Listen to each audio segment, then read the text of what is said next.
Giro RJ. Viver bem. Medidas simples para uma vida melhor. Olha, meus amigos, amanhã é dia 12 de março, é o Dia Mundial do Glaucoma, data que alerta aí para a importância do acompanhamento oftalmológico adequado.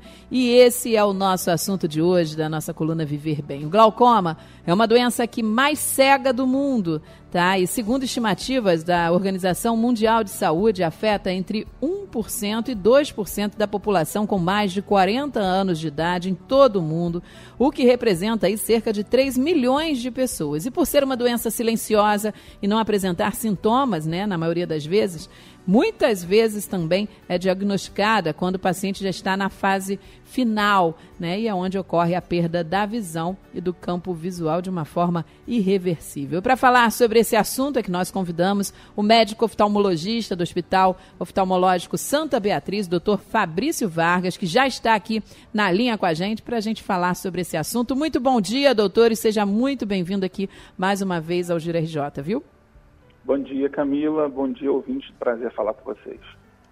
Bom, o doutor Fabrício, a gente queria começar, né, explicando para os nossos ouvintes, né, o que é exatamente o glaucoma. O glaucoma, como você bem citou agora há pouco, é uma doença que atinge boa parte da população de forma silenciosa, né? Então, o que a doença faz? Ela faz com que o nervo óptico, que é o que liga o olho ao cérebro, para a gente poder enxergar com o cérebro, na verdade, o olho funciona como uma câmera, esse nervo óptico ele começa a perder fibras, né? E com essa perda de fibras, você consequentemente tem a perda do campo visual. E existem vários fatores que podem provocar o glaucoma. E um deles, o mais comum que a gente verifica, é o aumento da pressão intraocular. Perfeito, perfeito, doutor. Bom, é uma doença silenciosa, né? A gente falou aqui. Uhum. Mas nesse caso, como é que o paciente, né? A pessoa sabe que tem um glaucoma ou que pode ter, e nesse momento é importante uma visita periódica, por exemplo, a um oftalmologista para você diagnosticar, já que ela é silenciosa? Exatamente, Camila. A visita ao oftalmologista ela é imprescindível, porque diferente da pressão arterial, a gente não tem como medir a pressão do olho em casa. A gente necessariamente precisa estar num oftalmologista, numa consulta periódica, né? Medir a pressão do olho, ver a visão, como é que está, ver o fundo de olho do paciente. Isso vai fazer com que a gente tenha o diagnóstico do glaucoma. Uhum. Agora, existem alguns indícios, né? Por exemplo, o paciente que já tem um familiar com glaucoma, pai, mãe, avô, isso tem um fator de hereditariedade. Então, pode o paciente já ligar um alerta aí e procurar com antecedência, até antes dessa faixa dos 40 anos, que a Organização Mundial de Saúde preconiza. O senhor falou, né, acima dos 40 anos. Mas pode, por exemplo, esporadicamente, atingir crianças, por exemplo, ou não? Pode. É raro acontecer, mas existe o caso, sim, de acometer crianças. A gente recebe geralmente uma criança no consultório, né? O olho dela está muito vermelho, o olho dela está lacrimejando. Não quer dizer que toda criança que esteja assim, ela esteja com glaucoma. E é até um pouco difícil diagnosticar, né? Porque a criança, você medir a pressão na criança é um pouco diferente do adulto.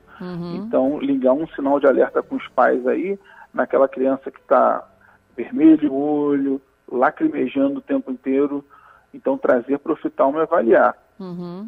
Perfeito. Doutor, o glaucoma tem cura ou não? E eu queria que o senhor falasse em que momento, né, a pessoa pode ficar cega. Quando é que isso acontece? É quando demora no diagnóstico mesmo, não? Exato. O glaucoma, ele não tem cura, na verdade. O glaucoma a gente tem controle. Controlar a pressão é um dos fatores que vai fazer com que estacione a perda de visão do paciente. Né? Então, existem hoje várias maneiras de você fazer isso.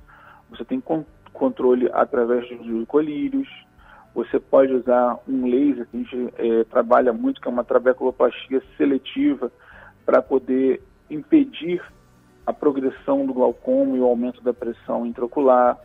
Recentemente, agora a gente tem nanotecnologia, que é os MIGs, que a gente implanta um stent dentro do olho do paciente, e esse stent faz com que reduza a pressão do olho do paciente. É fantástico esse tipo de tratamento, porque há pouco tempo a gente só tinha a trabeculoplastia, que é uma cirurgia muito invasiva, e o MIGs, né, que é esse stent, ele vem para poder colaborar com essa redução da pressão e uma cirurgia minimamente invasiva. Perfeito. Doutor, e qual é a limitação de uma pessoa que tem glaucoma? Por exemplo, uma vez eu ouvi dizer que quem tem glaucoma não pode tocar instrumento de sopro. Isso é verdade? Há restrições na vida assim, de uma pessoa com glaucoma? É complicado a gente dizer isso, né? Porque na medicina existe um ditado, nem sempre e nem nunca. Depende de cada tipo de glaucoma. Mas o que a gente pode dizer é que o paciente que possui glaucoma, ele tem uma redução do campo visual dele. E ele só vai sentir isso quando a doença está muito avançada. Entendi. Por exemplo, existe certos tipos de glaucoma que você tem uma redução tão grande do campo visual que a pessoa tem só a visão central que impossibilita ela dirigir, por exemplo. E aí tem as restrições impostas pelo órgão de trânsito, que a pessoa tem que passar por alguns exames para poder liberar a carteira dela. O ideal é não deixar chegar a esse tipo de consequência da doença, entendeu? Entendi. Tem como prevenir? E queria que o senhor falasse se existe um tratamento ideal também para a doença. Na verdade, a melhor prevenção é você visitar o oftalmologista regularmente. Desde que criança, o ideal é vir ao oftalmologista, né? Logo que o bebê nasce, trazer o oftalmologista, independente de ter feito o teste do olhinho, né? E aí trazer ele a cada ano, e sempre na idade escolar, antes de começar o ano letivo da criança, né? E na fase adulta também, viu? Todo ano ao oftalmo para evitar doenças, não só o glaucoma, como outras. Mas não existe outra maneira de diagnosticar o glaucoma além da consulta oftalmológica. Perfeito. Doutor, qual é o intervalo ideal, então, dessas consultas? Anualmente. De controle do glaucoma, por exemplo? Anualmente. Todo ano tem que vir ao oftalmologista para poder diagnosticar qualquer tipo de doença oftalmológica. Perfeito. Para a gente encerrar, doutor, quando o glaucoma é considerado avançado, como é que a pessoa, ela diagnosticou, quando é que é considerado avançado? O glaucoma é uma doença em que você tem a perda de fibras do nervo óptico. Então, existe alguns pontos dentro do nervo óptico que a gente considera o glaucoma avançado, onde ele tem uma perda grande dessas fibras. Mas, como eu te disse antes, na medicina, nem sempre nem nunca. Tem pacientes que têm uma escavação grande, mas não quer dizer que ele tenha glaucoma. A gente precisa analisar o quanto de fibra ele perdeu. Então, se eu pudesse quantificar para você, uma perda sensível de 60%, 70% das fibras já é considerado um glaucoma avançado. Perfeito, perfeito. Gente, amanhã é o Dia Mundial do Glaucoma. A gente conversou aqui com o médico oftalmologista, né, do Hospital Oftalmológico Santa Beatriz, Dr. Fabrício Vargas. Dr. Fabrício Vargas, que já me atende, né, desde outras emissoras. Queria agradecer a sua participação aqui com a gente mais uma vez, sempre com bons esclarecimentos sobre diversas, né, doenças que atacam a nossa visão. E queria dizer que o microfone da Rádio Roquete Pinto está sempre aberto aqui para você também, sempre como sempre esteve, tá? Queria agradecer a sua participação e que a gente volte a conversar outras vezes, viu, doutor? Muito obrigada.